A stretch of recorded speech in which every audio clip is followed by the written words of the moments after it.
ஆபத்தான முறையில் இயக்கப்படும் ஷேர் ஆட்டோக்களின் உரிமத்தை ரத்து செய்ய வேண்டும் என உயர்நீதிமன்ற மதுரை அமர்வு உத்தரவிட்டுள்ளது.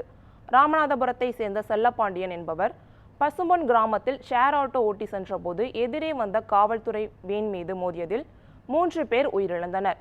இவ்வழக்கில் குடிபோதையில் ஆட்டோ ஓட்டிய செல்லப்பாண்டியனுக்கு 2 ஆண்டு ராமநாதபுரம் மாவட்ட நீதிமன்றம் சிறை தண்டனை வழங்கியது. இதனை எதிர்த்து சென்னை உயர்நீதிமன்ற மதுரை அமர்வில் செல்லப்பாண்டியன் மேல்முறையீடு செய்தார். மனுவை விசாரித்த நீதிபதி ராமகிருஷ்ணன் மாவட்ட நீதிமன்றம் வழங்கிய தண்டனையை உறுதி செய்தார். அத்துடன் அதிக நபர்களை ஏற்றி செல்லும் ஷேர் ஆட்டோ சட்டவிரோத செயலை தடுக்க வேண்டும் என்றும் ஆபத்தான முறையில் இயக்கப்படும் ஷேர் ஆட்டோகளை பறிமுதல் செய்யவும் உரிமத்தை ரத்து செய்யவும் உத்தரவிட்டார். இதுகுறித்து மோட்டார் வாகன விதிகளை திருத்தம் செய்ய வேண்டும் என உத்தரவிட்டு இதுகுறித்த அறிக்கையை போக்குவரத்து துறை செயலாளர் தாக்கல் செய்யவும் ஆணை பிறப்பித்தார்.